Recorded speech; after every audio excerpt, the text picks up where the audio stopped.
Welcome to the Deep Dive. Today, we're tackling a really foundational book, one that honestly changes how you think about politics, morality, maybe everything. Yeah, it's a big one. We're getting into Reinhold Niebuhr's Moral Man and Immoral Society from 1932. And the timing, 1932, that's crucial, isn't it?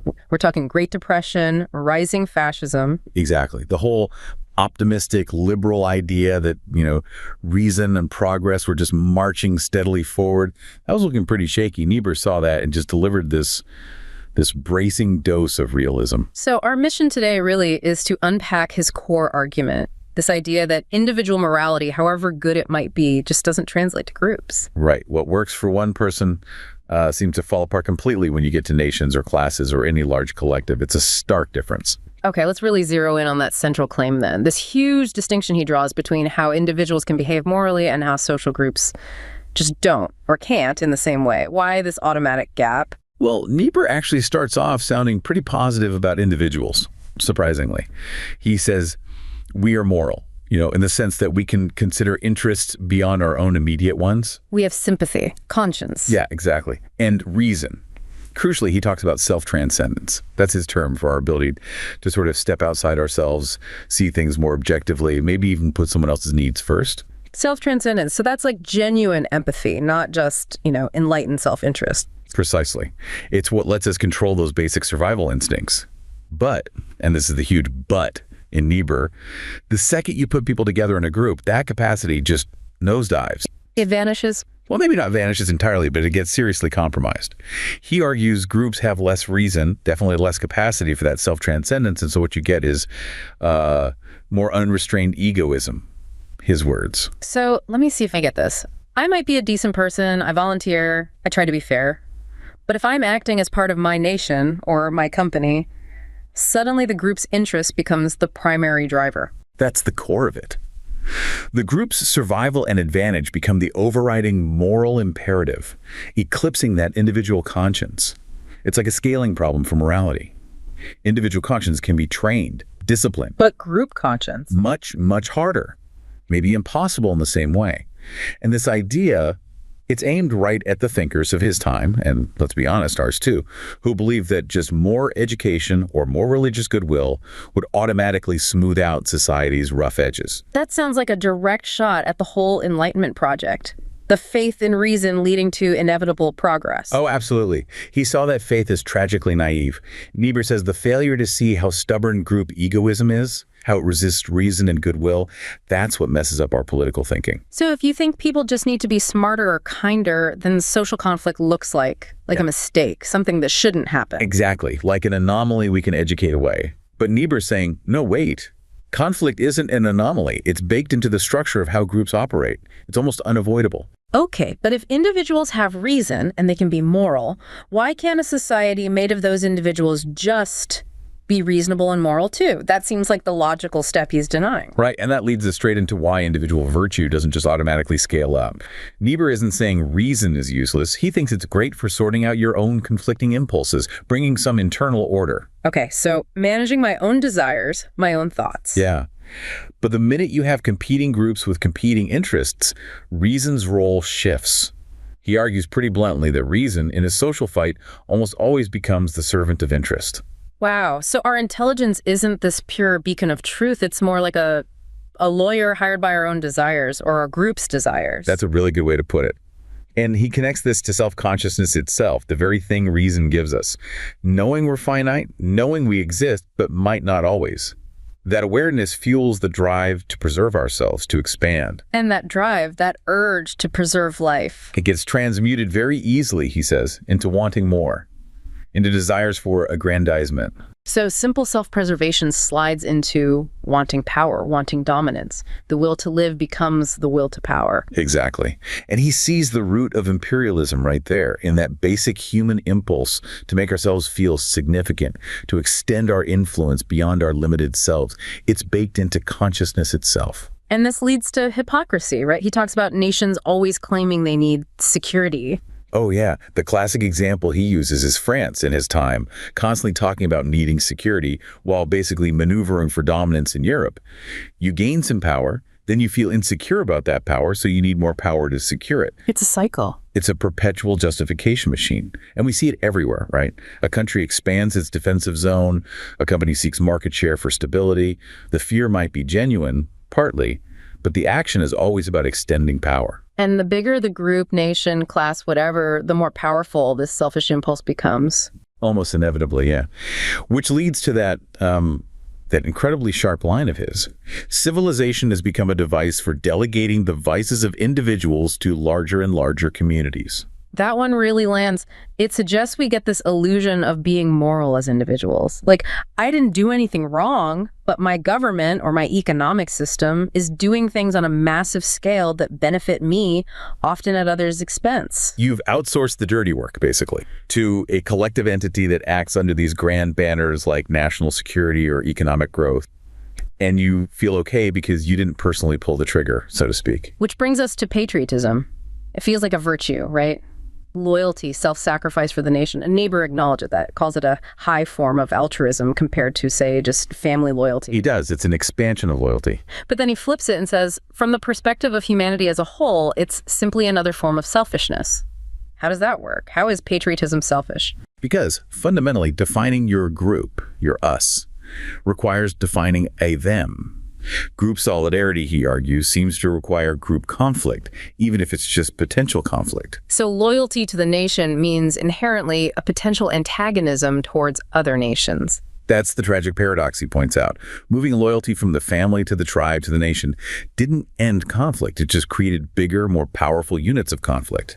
You achieve loyalty to your nation, but that very achievement often means a moral failure towards everyone outside it. Yeah, and understanding that how egoism gets embedded in groups, that's what fuels his big critique of the dominant liberal thinking of his day, what we're calling Enlightenment optimism. Right, the belief that injustice was basically just ignorance. If people only knew better, if we had universal education, if science progressed, society would automatically become more just. He mentions Condorcet dreaming of a world of only free men thanks to education. And Niebuhr just slams that idea. He calls it the most persistent error of modern educators and moralists. This notion that social problems are just a kind of lag, like the social sciences haven't quite caught up with the physical sciences yet. Like we just need the right social technology or teaching method. Right. And it says this completely misses the deeper problem. The issue isn't a lack of knowledge, it's the will. The will to hold on to power, combined with the intelligence to rationalize why you should hold on to it. He doesn't just argue against the general idea, though. He goes after specific figures, right? Like John Dewey. Oh, definitely. Dewey was huge then, advocating for an experimental scientific approach to social problems. Dewey thought, social inertia was mostly down to ignorance, and we could fix things by applying these rational experimental methods. And Niebuhr's response? Niebuhr says Dewey barely acknowledges self-interest. He argues the real reason things don't change, the real source of conservatism, isn't that people aren't smart enough. It's the raw economic interest of the dominant social classes, actively resisting change because it threatens their privilege. So the powerful aren't resisting change out of stupidity. They're resisting because they understand exactly what's at stake for them. Their intelligence is actually part of the problem, used to defend the status quo. Precisely. And if reason is fundamentally tangled up with interest, then his conclusion is pretty stark. Social injustice cannot be resolved by moral and rational suasion alone. You can't just talk power out of its privilege. Okay, if talking and educating doesn't work, what does achieve justice in the real world, according to Niebuhr? Power. Conflict. He states it plainly. Conflict is inevitable. And in this conflict, power must be challenged by power. That's the engine of the whole book, really. Justice isn't won by appealing to the better angels of our nature.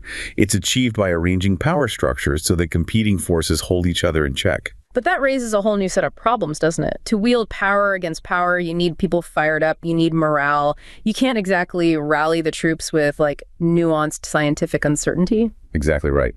To fight, you need commitment. You need, as Niebuhr puts it, the right dogmas, symbols, and emotionally potent oversimplifications. Think about any major social movement. civil rights, labor rights. They needed a powerful, simplified narrative of justice versus injustice to mobilize people against entrenched power. A cool, objective analysis just doesn't generate that kind of energy. You almost need a kind of functional myth, a belief in victory that might go beyond the strict evidence. You do. He concedes that more intelligence, more goodwill can make conflicts less brutal, maybe mitigate the brutalities, but abolish conflict itself. No chance. The kind of moral precision an individual might achieve is simply beyond the capacities of human societies. Wow.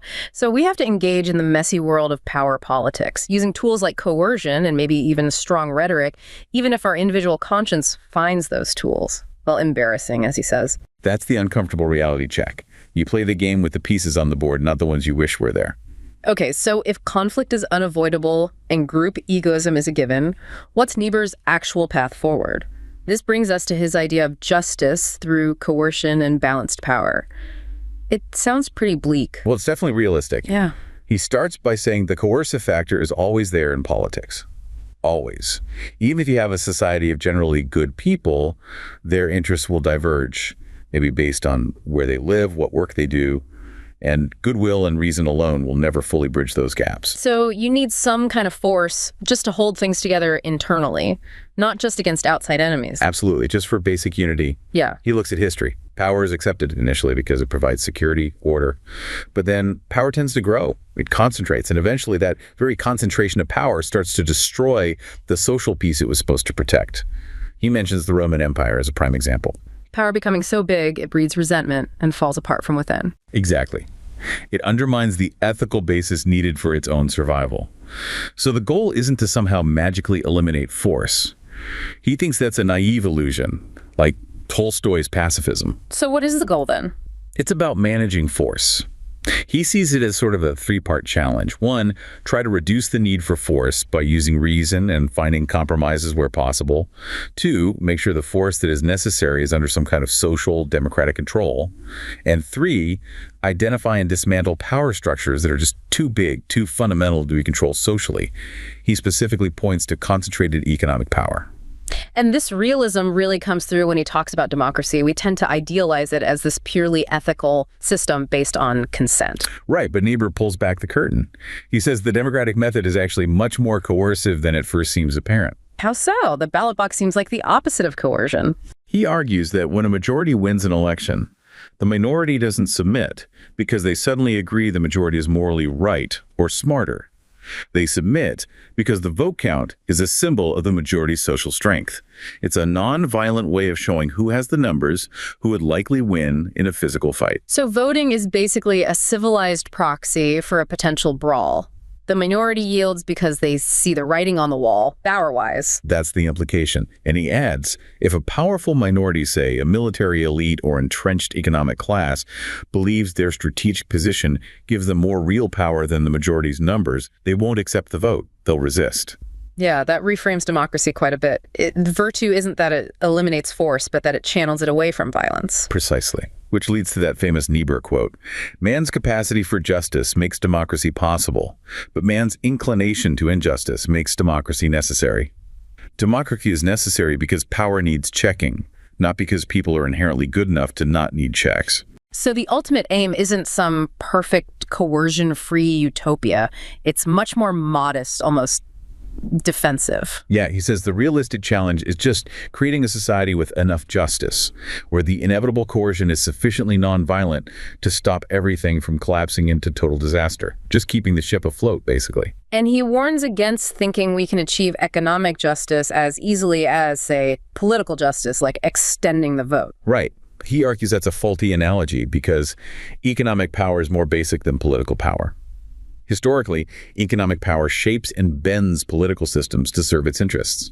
So while the democratic ideal itself is valuable, the idea that democracy automatically solves the problem of power and inequality, he says, no, that's wishful thinking. The struggle continues because economic power keeps trying to warp the political rules. It's a perpetual dynamic. Power always seeks to corrupt the very structures designed to contain it.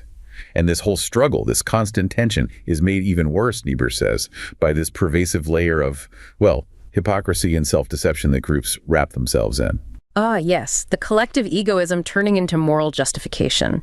He's really sharp on how groups use noble language to cover self-interest. nations, for instance. He says they rarely act ethically because national policy gets driven by popular emotions like fear, pride, and by the calculated prudential self-interest of dominant economic classes. And the hypocrisy is key. He gives this incredibly detailed breakdown of the Spanish-American War. He calls it out for just dripping with hypocrisy and sentimentality. America trying to square its anti-imperial past with its new imperial ambitions.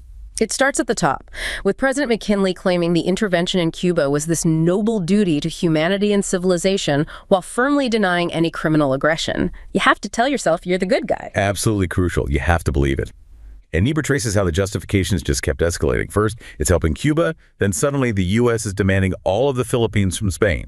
And the peak hypocrisy, telling the Filipinos we have come not as invaders or as conquerors, but as friends, while preparing to occupy their country. The layers of self-serving rhetoric are just breathtaking. And Niebuhr's point is this isn't just for fooling other countries, it's vital for fooling your own population. Yes, to get popular support for potentially costly or morally dubious actions, the nation needs to believe in its own goodness, its own pure motives. And it's not just America. He mentions other international examples. Like the Holy Alliance after Napoleon. These conservative monarchies banding together, talking about following the precepts of holy religion, precepts of righteousness, Christian love and peace. While actually aiming to suppress liberal movements. Exactly. He says the language just reeked with dishonest religious unction. Its high ideals used as perfect cover for cynical power politics, often orchestrated by people like Metternich, who knew exactly what game they were playing. And this isn't just international. He sees the same dynamic playing out domestically with privileged economic classes. He talks about their universal self-deception and hypocrisy. Yeah, because the level of inequality is often so stark, it can't really be justified rationally. So the privileged groups invent these specious proofs, fake arguments, that their advantages actually benefit everyone, or that they deserve them due to some inherent superiority, maybe intelligence or morality. And blaming the poor for their own poverty, laziness, lack of virtue, whatever. It deflects from any structural issues. Right. And then there's the classic law and order argument they use when challenged. Explain that one. Dominant groups always equate the current system, the one that benefits them, with peace and order itself.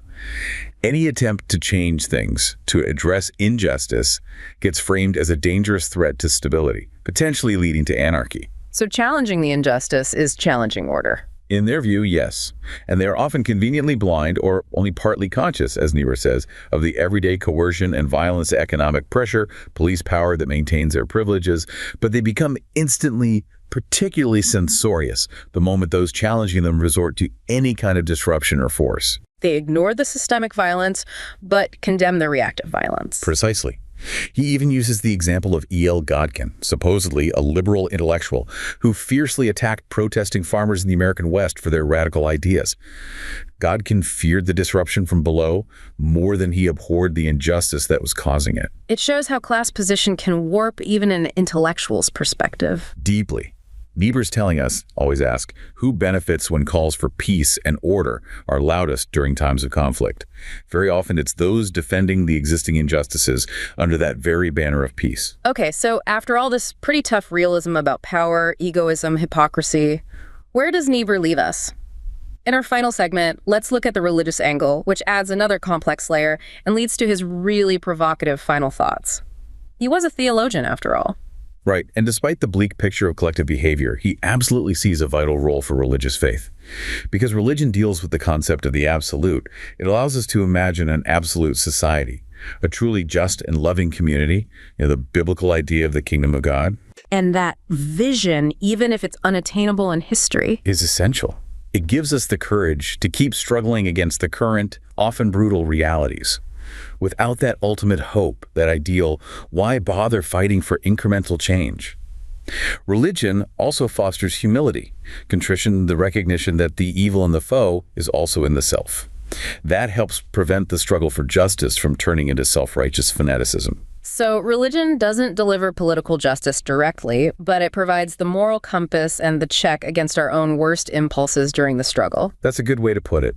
But he's also very clear that the religious ideal of absolute love just doesn't translate directly into political strategy. It's politically unrealistic in complex situations. He points to historical examples. Yeah, like how the early Christian church, once it had to deal with worldly power, ended up accepting things like slavery, war, social hierarchy as part of the fallen natural order.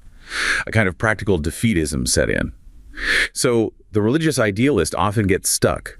Either they retreat from politics entirely, defeatism, or they become sentimental, ignoring the hard realities of power. He says nations, as these egoistic units, simply cannot operate according to the law of Christ. Right. So we're left with this permanent, unavoidable tension, a clash between the purest individual ethic focused on love, inner motives, and what constitutes an adequate political strategy, which has to deal with coercion, consequences, power balances. You can't escape that tension. No. And the statesman, the political actor, has to live in that gap. Niebuhr says justice needs saving by something which is more than justice. The practical wisdom of the politician needs the foolishness of the moral seer, the prophet holding up the impossible ideal, to keep it from becoming purely cynical. Okay, and this leads to his really striking final point about what actually drives major social change. This idea of a sublime madness. What does he mean by that? Well, because group inertia and self-interest are so powerful, so resistant to change, he argues that radical transformation requires people, effective agents, who are driven by illusions. They need to replace the old illusions of the status quo with some new illusions, like the illusion that perfect justice is actually achievable in society, that a truly pure collective life is possible. We almost have to trick ourselves into believing the goal is more attainable than it really is. Just to generate the incredible energy needed to even try. Exactly. That belief, that illusion is very valuable for the moment. He says nothing less than such madness will do battle with malignant power and spiritual wickedness in high places. It's a passionate, maybe even irrational conviction that fuels revolutions and reforms against overwhelming odds. Wow. So we need a sublime madness to fight injustice, but that leaves us with Niebuhr's final, really crucial warning. It's a double-edged sword, right? Absolutely. That same illusion, that same passionate conviction that perfect justice is attainable and we are the ones to bring it.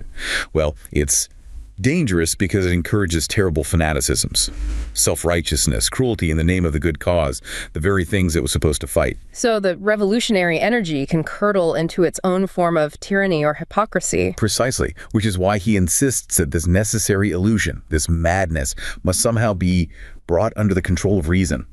That's the tightrope we have to walk. We can't afford the old complacency, buying our individual comfort at the expense of social injustice. So the conflict is permanent between our individual conscience wanting purity and love and the political world demanding realism, power, maybe even coercion. It seems so. Essential, but permanent. We have to strive for that impossible ideal, guided by love and justice, but we have to use the real-world tools of power and strategy, understanding their dangers. Freedom and justice survive, then, only in that tension, where conscience, maybe fueled by a bit of that madness, keeps power in check. And where a realistic understanding of power protects the space for conscience to even exist. The hope, maybe the prayer, is that reason doesn't kill the sublime madness before it has motivated us enough to actually make things, incrementally better. A truly sobering, incredibly insightful, and I think permanently relevant deep dive into Niebuhr. Niebuhr helps explain, I think, why progress feels so hard-won and why the big moral challenges seem to stick around no matter how much we learn. Indeed. Well, that's about all the time we have. You've been listening to the deep dive from Wake Up and Smell the Freedom, where ideas percolate. Thanks for joining us as we continue to explore the ideas that shaped liberty and continue to shape us today. Remember, the pursuit of liberty begins with understanding, and understanding begins with asking the right questions. Until next time. Bye-bye.